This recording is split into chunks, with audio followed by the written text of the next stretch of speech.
sénateur n'appartenant à aucun groupe. Vous avez la parole pour 2 minutes. Monsieur le ministre, le gouvernement pratique un véritable matraquage à l'encontre des personnes âgées. Il a déjà augmenté de 3 % la CSG payée par les retraités. Il met en cause la pension de réversion des veuves et il va maintenant geler le niveau des retraites, ce qui entraînera au fil de l'inflation une perte considérable de pouvoir d'achat. Le président Macron prétend que les retraités sont des privilégiés.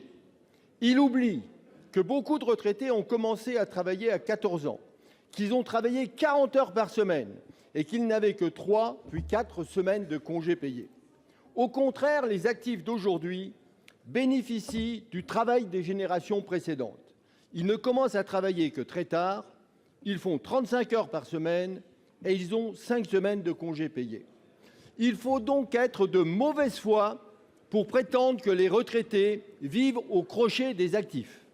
Les retraites ne sont pas des aides sociales, elles sont le produit de cotisations versées tout au long d'une vie de travail. Face aux difficultés budgétaires que chacun connaît, il faut d'abord éviter de creuser les déficits par des mesures démagogiques telles que la suppression de la taxe d'habitation ou la baisse de moitié du prix du permis de chasse. Les retraités n'ont pas à servir de bouc émissaire pour boucher les trous. L'Allemagne, monsieur le ministre, vient d'augmenter les retraites de 3,4 %. Ne trouvez-vous pas qu'il est honteux que la France fasse exactement le contraire en laminant le pouvoir d'achat des retraités? Pour vous répondre, la parole est à M. Olivier Dussopt, secrétaire d'État auprès du ministre de l'Action et des Comptes publics. Vous avez la parole, monsieur. Merci, Monsieur le Président. Monsieur le sénateur, je voudrais simplement commencer par un point pour contester une de vos affirmations, pas forcément au fond, mais en tout cas sur la philosophie qui la sous-tend. Vous avez présenté les retraites comme un droit acquis à la suite de cotisations. C'est l'acceptation la plus courante. En réalité, nous savons tous que le système de répartition amène les générations actuelles à cotiser pour financer les retraites de celles et ceux qui ont fait valoir leur droit à la retraite, et de la même manière que celles et ceux qui sont aujourd'hui à la retraite avaient financé les pensions servies à leurs aînés qui avaient légitimement fait valoir leur droit à la retraite. C'est parce que nous avons ce souci-là d'équilibre financier dans le temps que nous veillons d'une part à mieux valoriser le travail et à faire en sorte effectivement de solliciter des retraités un effort par le biais de l'augmentation de la CSG à hauteur de 1,7 point. Je voudrais aussi ajouter que les pensions de retraite telles que vous l'avez présentées ne sont pas gelées. Elles sont revalorisées à hauteur de 0,3 %, ce qui correspond pratiquement à la moyenne de la période précédente qui était autour de 0,4 %. Et enfin, je voudrais apporter une dernière précision pour vous rassurer, je l'espère, sur la question des pensions de réversion. Le Premier ministre a eu l'occasion de le déclarer. Agnès Buzyn a eu l'occasion de le déclarer à son tour. Il n'y a aucune menace sur les pensions de réversion qui sont servies. Nous travaillons à une réforme des retraites. Nous voulons qu'elle soit équilibrée, qu'elle soit durable et qu'elle assure une juste pension à celles et ceux qui font valoir leurs droits.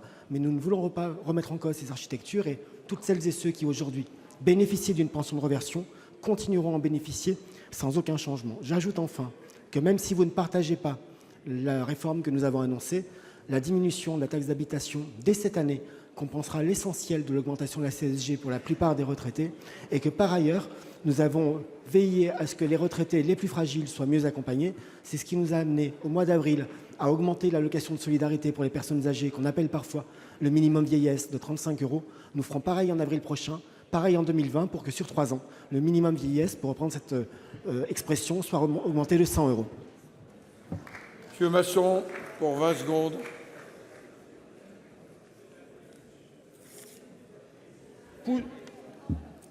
Monsieur le ministre, vos explications ne sont que de la poudre aux yeux. Et je vais vous donner un exemple de mensonge que vous venez d'émettre.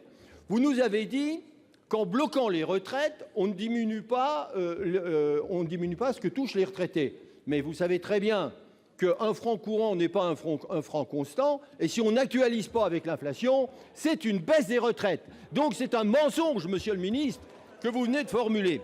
Alors, dans cette affaire, il faut conclure.